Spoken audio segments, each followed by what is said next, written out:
Don't worry. और इसके साथ आज मैं प्रीवियस ईयर का क्वेश्चन पेपर अभी 15 मिनट बस लूँगी, डिस्कस कर दे रही हूँ सारे पेपर्स को, जैसा आपको पढ़ने में बहुत ईजी हो। ठीक है, तो once again good evening everyone, नमस्ते सबको।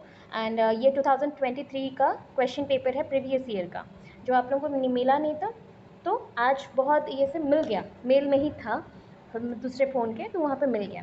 देखो, नॉलेज एंड करिकुलम का पेपर है कोर्स 8, मैक्सिमम मतलब मार्क्स है देखो 80 एंड 3 घंटे का पेपर, 20 मार्क्स तो आपका इंटरनल रहता है, यू नो दैट। ये जो नोट मेंशन है ना, एक ट्रिक देती हूँ, प्रीवियस टाइम भी बोला था, इस टाइम भी बोल दे रही हूँ। Attempt 5 questions in all and selecting 1 question from each question लिखा है, ईच यूनिट लिखा है, तो प्रॉपरली पहले नोट पढ़ोगे। प्रत्येक यूनिट मतलब इकाई से एक प्रश्न का चयन करते हुए चले। कुल 5 प्रश्न करने हैं, मतलब नंबर 1 इज कंपलसरी। क्वेश्चन जो आपका नंबर 1 है वो कंपलसरी है। ये जो 4 क्वेश्चन हैं, ये 4 क्वेश्चन जो नंबर 1 में आते हैं शॉर्ट नोट्स, वो कंपलसरी हैं। उसके बाद का यूनिट 1 से 2 क्वेश्चन में से एक चूज़ करना है, यूनिट 2 से 2 में से एक, यूनिट 3 में भी 2 में से एक एंड यूनिट 4 में भी 2 में से एक। अभी चलो, पहला तो नॉलेज करिकुलम का मैं आपको बता दूँ। Basis of child centred education, जब बोला जाए कि बाल केंद्रित शिक्षा का आधार बताओ, तो बाल केंद्रित शिक्षा का आधार पहले तो आपको यहाँ पे लिखना रहता है एजुकेशन। क्वेश्चन रिपीट होने के चांसेस हैं, इसलिए बोल दे रही हूँ। इसमें आपको लिखना है इंट्रोडक्शन टू एजुकेशन, इसलिए एजुकेशन का नोट्स दिया था। एजुकेशन का डेफिनेशन, मीनिंग, कंसेप्ट देना है। चाइल्ड सेंटर्ड एजुकेशन कौन सा होता है, जो लर्नर सेंटर्ड होता है या बच्चों के ऊपर निर्भर करता है, बच्चों के साइकोलॉजी पे डिपेंड करता है। सो अभी जिदू कृष्णमूर्ति, फ्रेडरिक फ्रोबल, गांधी जी, रविंद्रनाथ टैगोर, ये चारों का कंसेप्ट ही चाइल्ड सेंटर्ड एजुकेशन के ऊपर है। ठीक है, इसलिए उनके पॉइंट ऑफ व्यू को, चारों के पॉइंट ऑफ व्यू को थोड़ा थोड़ा करके अपने वर्ड्स में लिखना है। यही होता है एक्चुअल पढ़ाई। सेकंड ईयर में आ गए हो, एक्चुअल पढ़ाई। आप डायरेक्ट क्वेश्चंस एक आध का नहीं मिलता, ऐसे घुमा फिरा के देते, इतना लिखने से ये आंसर कंप्लीट होगा। सोशल जस्टिस, मैम एक और बात, थोड़ा सा ये वाला एक और बार बोलिए ना, पॉइंट इंट्रोडक्शन टू एजुकेशन लिखेंगे। हाँ, meaning, definition, concept of education. ठीक है, कम लिखना है, 3 पेज में एटलीस्ट। लॉन्ग क्वेश्चन आपके शॉर्ट क्वेश्चन आपके 3 पेज ही रहेगा, 3.5 के अंदर कंप्लीट करेंगे। सो उसके बाद रहेगा आपका जिदू कृष्णमूर्ति, ठीक है, फ्रेडरिक फ्रोबल, गांधी जी, रविंद्रनाथ टैगोर, इनके थॉट्स रहेंगे थोड़े थोड़े से, मतलब 10-10 लाइन सबके थॉट्स लिख देने हैं, ख़त्म हो जाएंगे। क्या उन्होंने सोचा था चाइल्ड सेंटर्ड एजुकेशन के ऊपर। जैसे रविंद्रनाथ टैगोर जी ने बोला था, चाइल्ड सेंटर्ड एजुकेशन नेचर के लैब में होना चाहिए, बच्चा नेचर के साथ खेलते मिलते हुए ही पढ़ेगा, नेचर से पढ़ेगा, नेचर से लर्न करेगा, प्रैक्टिकल करेगा, मेडिटेशन करेगा, उसी से सीखेगा। इसके लिए उन्होंने विश्व भारती और आपका जो शांति निकेतन का भी उद्यापन किया था। ठीक है, वैसे ही आया गांधी जी का। गांधी जी के कंसेप्ट में एक्सपीरियंशियल लर्निंग, इंसान या बच्चे पढ़ते कैसे हैं, हार्ट, हैंड, हेड, ये 3 H का यूज़ करेंगे रीडिंग, राइटिंग, एरिथमेटिक करने के लिए, उससे ही इनका आगे बढ़ेंगे। और चाइल्ड सेंटर्ड एजुकेशन मतलब बच्चे को वोकेशनल एजुकेशन के साथ पढ़ने भी दिया जाए, बच्चा भगवान को जाने, स्पिरिचुअल वर्किंग भी करे, नॉन वायलेंस के साथ पढ़े और आगे चलते रहे। देखो कैसे मैं मैनेज करके बोलूँ। वैसे प्लेवे मेथड है फ्रेडरिक फ्रोबेल का कंसेप्ट, जहाँ पे बच्चा खेलते हुए जो क्यूब्स बने रहते हैं या सर्कल्स बने रहते हैं, कलर्स बने रहते हैं, वो पढ़ते जाता है। वैसे और एक पढ़ा था जिदू कृष्णमूर्ति जी का, सेम कंसेप्ट है, मेडिटेशन, योगा, वो स्पिरिचुअल वर्किंग सब कुछ है, बट उसके साथ लर्निंग बाय डूइंग भी है, तो ये करके आपको basis of child centred education. कोई पर्सन अगर बोलेगा कि मैम डायरेक्ट क्वेश्चन चाहिए, तो डायरेक्ट नहीं आता है, ऐसा 1-2 क्वेश्चन घुमा फिरा के जरूर आएगा।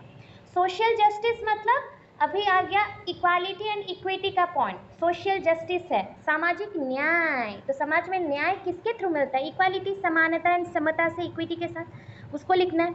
डायमेंशन ऑफ करिकुलम, ये पढ़ेंगे, यूनिट 3 में है पूरा, तो इसमें लिखना पड़ेगा करिकुलम क्या है, introduction, meaning, definition, curriculum and syllabus का थोड़ा सा डिफरेंस देना है और डायमेंशन बताना है। एक पेज में मैंने डायमेंशन दिया है, बुक में 10-12 पेज का डायमेंशन का पोर्शन है, बट मैंने एक पेज का दिया है ताकि आप एक्सप्लेन कर सके। डायमेंशन का क्वेश्चन लॉन्ग क्वेश्चन में नहीं आता है, शॉर्ट में आता है, इसलिए उसको शॉर्ट में करना है।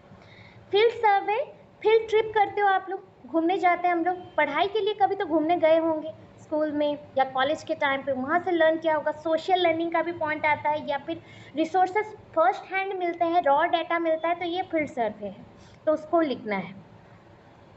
देखो discuss the concept of unit 1 में क्या क्या क्वेश्चन आया है। सोचो अभी ये क्वेश्चन मैंने पहले ही पढ़ाया है कि नहीं, बताओ सिलेबस में है कि नहीं, बोलना मुझे। सिलेबस डिस्कशन हो गया है। Discuss the concept of teaching and learning and explain their relationship. सोचो ये लर्निंग टीचिंग का पेपर का क्वेश्चन लग रहा है। नॉलेज एंड करिकुलम में मैंने ऐसे ही टीचिंग का पोर्शन एंड लर्निंग का पोर्शन पढ़ा दिया था कि नहीं, बताओ पढ़ाया है?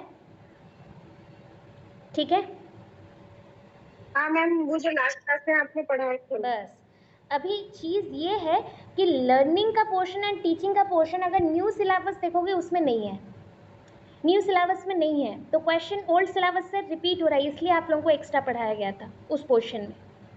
ठीक है, क्वेश्चन ओल्ड सिलेबस से फर्स्ट यूनिट में बस रिपीट हो रहा है, तो इसलिए ये क्वेश्चन आ गया है, आने के चांसेस कम है। फिर भी ओवरऑली देख के जाना, क्योंकि इस बार ये शॉर्ट में आ जाएगा। पिछले बार अगर लॉन्ग में आया था, इस बार शॉर्ट में आ जाएगा। Describe the concept and source of knowledge. पढ़े हो पूरा, अच्छे से पढ़ो एक लॉन्ग क्वेश्चन को।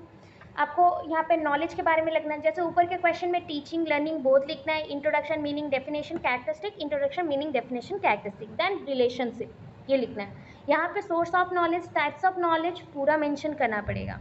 यूनिट 2 में highlight the role of education in context of nationalism, जो पढ़ने वाले हैं हम। नेशनलिज्म, नेशनलिज्म क्या है? राष्ट्रीयवाद।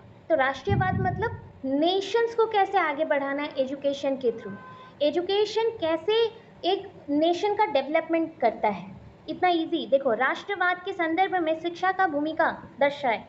डिफाइन सेकुलरिज्म, सेकुलरिज्म मतलब होता है धर्मनिरपेक्षता, मतलब हर धर्म को हम न्याय के साथ देखेंगे, सम्मान करेंगे, रेस्पेक्ट देंगे। उस बेसिस में भी क्वेश्चन आया, उसमें भी रोल ऑफ एजुकेशन। मतलब सोच लो, जितना आज तक पढ़े हो ना रोल ऑफ एजुकेशन, क्या क्या कर सकता है, कौन से फील्ड में काम कर सकता है एजुकेशन, पूरा लिखना और सेकुलरिज्म का थोड़ा सा 1-2 पेज इंफॉर्मेशन ऐड करना। वैसे नेशनलिज्म का 2 पेज ऐड करना, उसके थ्रू एजुकेशन का हेल्प लेके कैसे आगे बढ़ा सकते हो उतना ही लिखना है। दोनों इजी है, सिर्फ सेकुलरिज्म का डेफिनेशन कंसेप्ट जानना है, नेशनलिज्म का भी डेफिनेशन कंसेप्ट जानना है।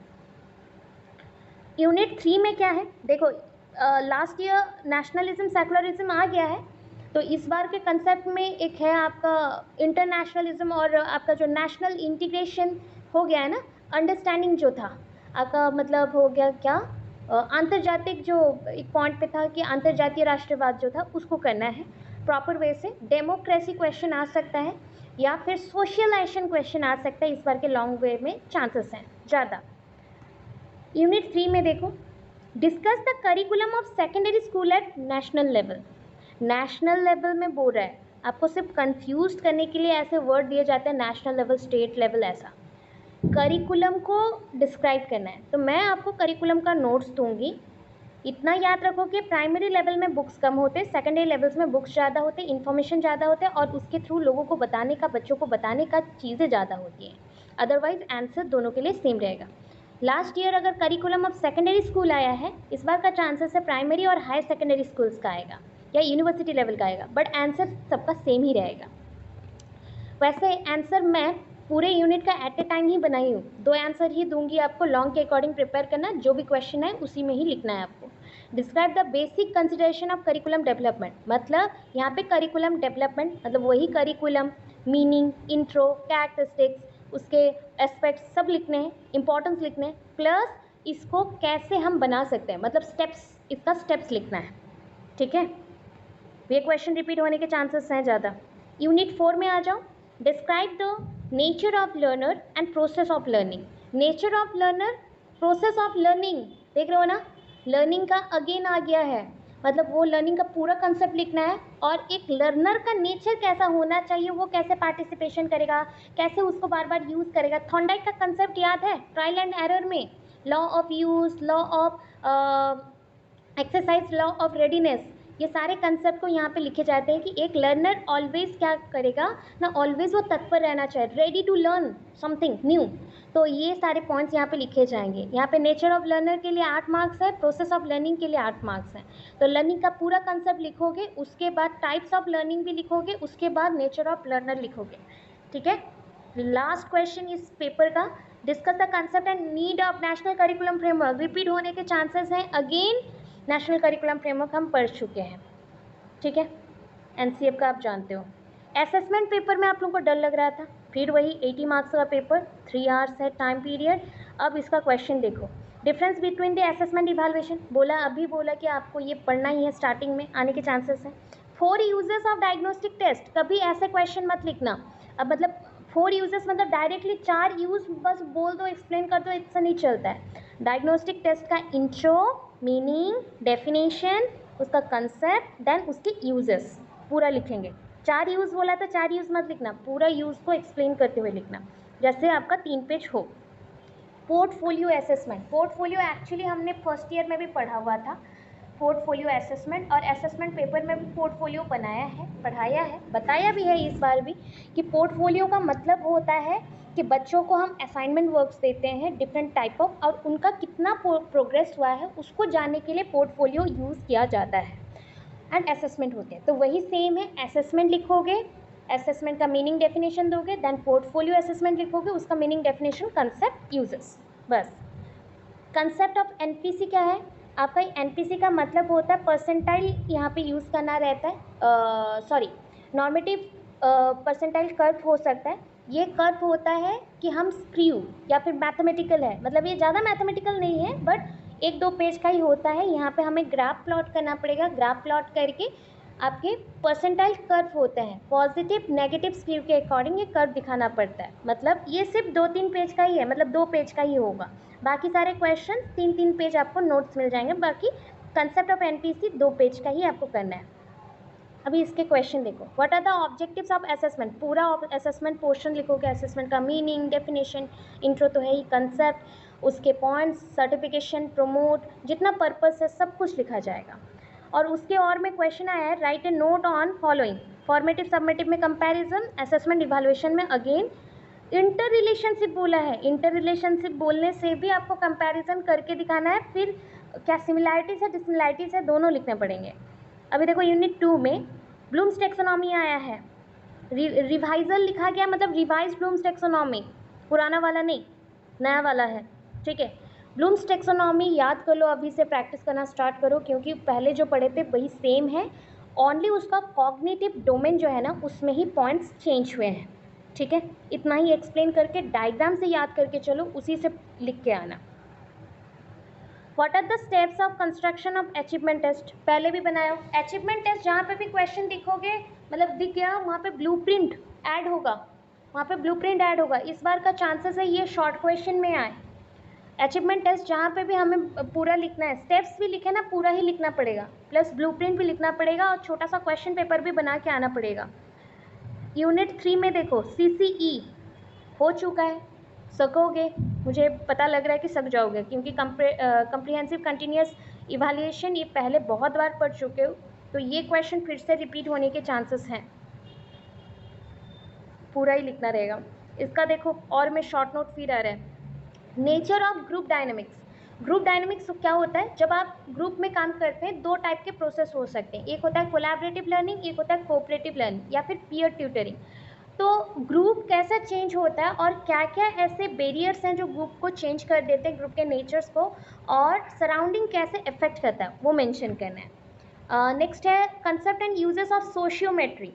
सोशियोमेट्री क्या है? एक स्केल है, नॉर्मली इसको सोशियोग्राम भी बोलते हैं, और इसे यूज़ किया जाता है कैसे?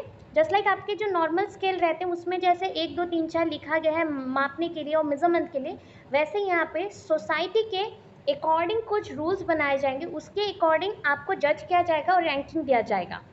इस कंसेप्ट के बेसिस में हम लोगों को इंटरैक्ट करने में और ज़्यादा ईजी करते हैं और लोगों को कनेक्ट करते हैं एक दूसरे के साथ, कि आप हमारे जैसे कनेक्ट हो सकते हैं। कुछ लोग को मतलब upper class, higher class, lower class समझ आ रहा है, बट ऐसा नहीं है।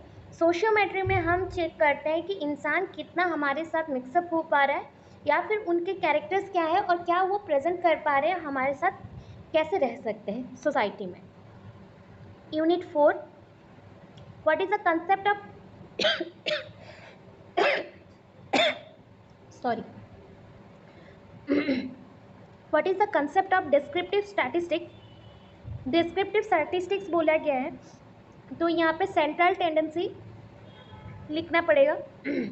मीन मीडियन मोड नहीं, मीन मीडियन मोड आया ना, तो नॉर्मली वो पूछेगा कंसेप्ट ऑफ स्टैटिस्टिक और सेंट्रल स्टैटिस्टिक और सेंट्रल टेंडेंसी पूछेगा। सेंट्रल टेंडेंसी पूछा तो मीन मीडियन मोड रहता है, जहाँ पे आपको मीन का फॉर्मूलाज लिखना है, देन उसको क्वेश्चन खुद से एक छोटा छोटा क्वेश्चन देना है और उसको सॉल्व करके वहाँ पे लिख देना है। मोड का भी वैसा ही है, मीडियन का भी वैसा ही है। बट डिस्क्रिप्टिव स्टैटिस्टिक्स में range, quartile range, standard deviation and आपका वेरिएंस, इतना कंसेप्ट लिखना पड़ता है, ठीक है। Last question, discuss the role of feedback to stakeholder in improving teaching learning process. तो टीचिंग लर्निंग प्रोसेस में 3 सबसे बड़े हेड हैं जो जुड़े हुए रहते हैं, वो है टीचर, स्टूडेंट एंड पेरेंट्स। अभी टीचर के साथ और कौन जुड़ा है? School, administrative section, headmaster etcetera, principal etcetera.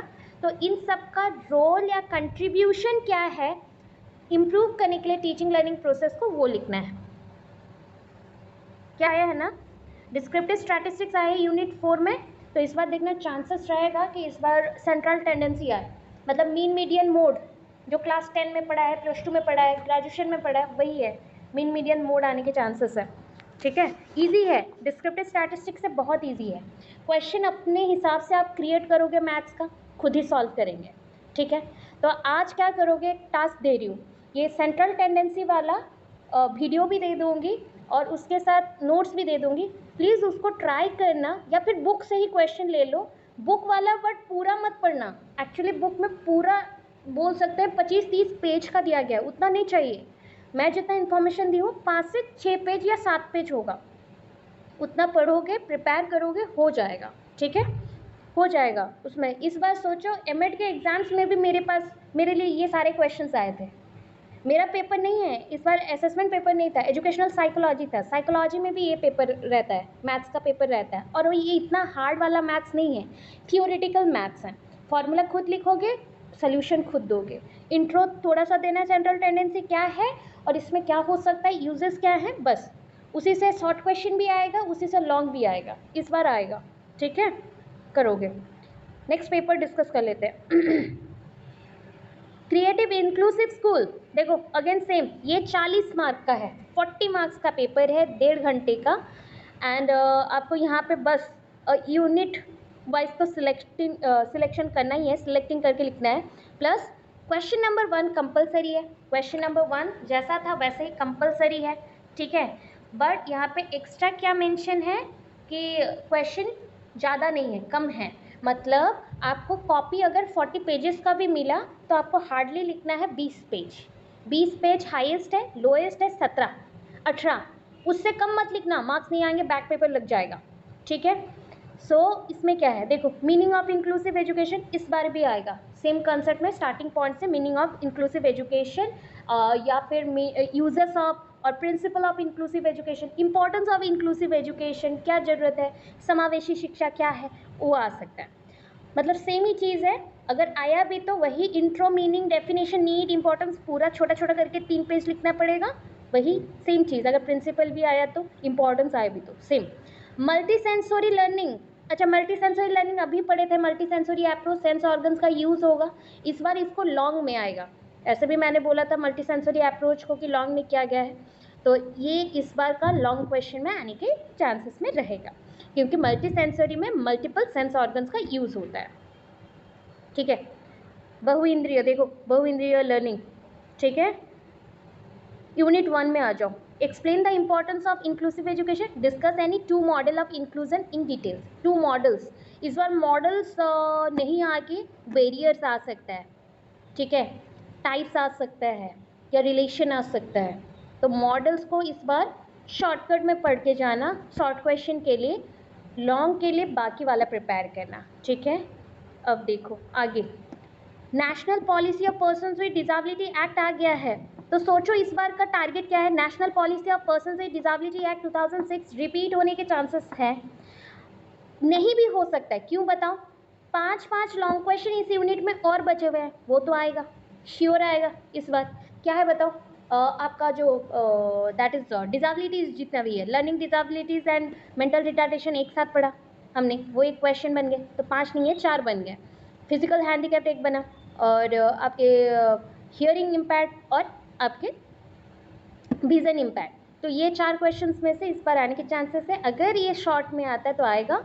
इसके साथ और भी एक शॉर्ट आ सकता है, SSA सर्व शिक्षा अभियान, ठीक है।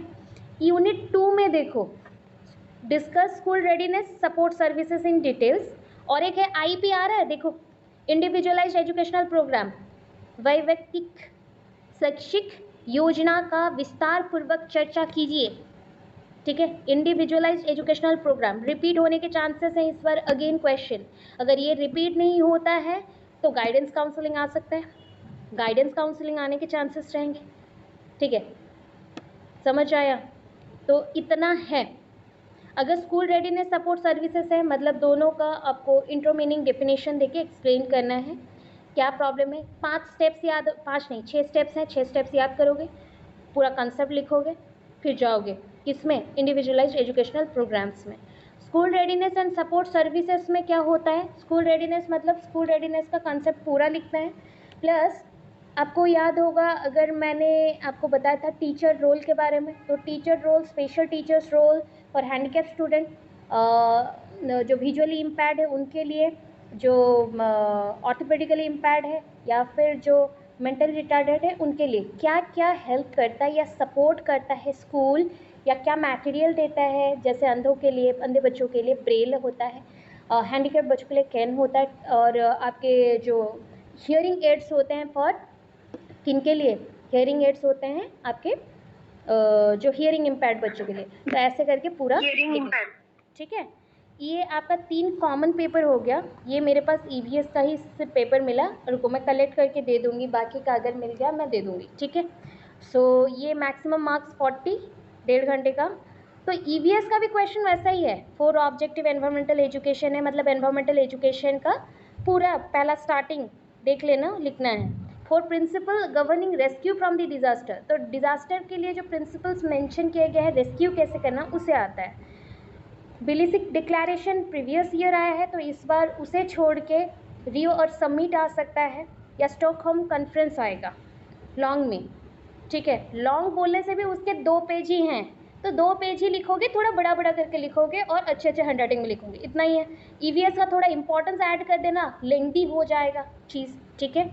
वैसे what are the environmental problems today, तो ये आपको ही लिखना है। पॉल्यूशंस के बारे में देखो, पॉल्यूशंस लिखना है, एनवायरमेंटल प्रॉब्लम्स बोला गया ना, पॉल्यूशंस लिखना है।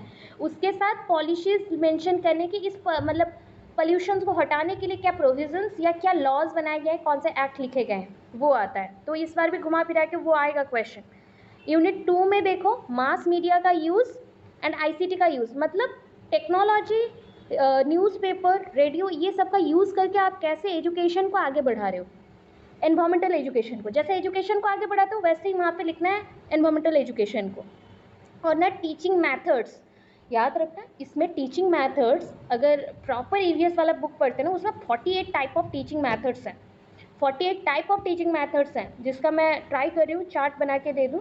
वो चार्ट अगर प्रेजेंट है उसको पढ़ लोगे तो पूरा लिख सकते हो। वो सारे रोल हैं कि किसके थ्रू हम एजुकेशन को बढ़ा सकते हैं और एनवायरमेंटल एजुकेशन को बढ़ा सकते हैं। वैसे ही गाइडेंस, काउंसलिंग, हेल्थ, योगा सबके लिए होता है। Last question, define classified disaster. देखो एक यहाँ पे डिजास्टर का मतलब क्या है और उसको बचाने के लिए, मतलब आपके हो गए ना, आपदाएं आती हैं तो आपदाओं से कैसे बचें और क्या करना चाहिए। वैसे इस बार के डिजास्टर की जगह पे कोई एक डिजास्टर के बारे में ही मेंशन कर ले, जैसे कि भोपाल गैस ट्रेजेडी हुआ था। बहुत सारे एक्सीडेंट्स होते हैं, मेजर एक्सीडेंट मेजार्क बोलते हैं, तो जिसके थ्रू बहुत सारे लोग मरते हैं। वैसे क्वेश्चंस डाल सकते हैं और उसको डाल के बोले कि इसको कैसे ठीक किया जाएगा और क्या करोगे, और बच्चों को कैसे सिखाओगे कि इसके थ्रू आप क्या ज्ञान लेते हो और कैसे इसके बारे में अवेयरनेस फैलाओगे, ये सब। तो थोड़ा सा EVS को अपने लेवल में पढ़ना स्टार्ट करो, लिखो, प्रैक्टिस करो, हो जाएगा। इतना है।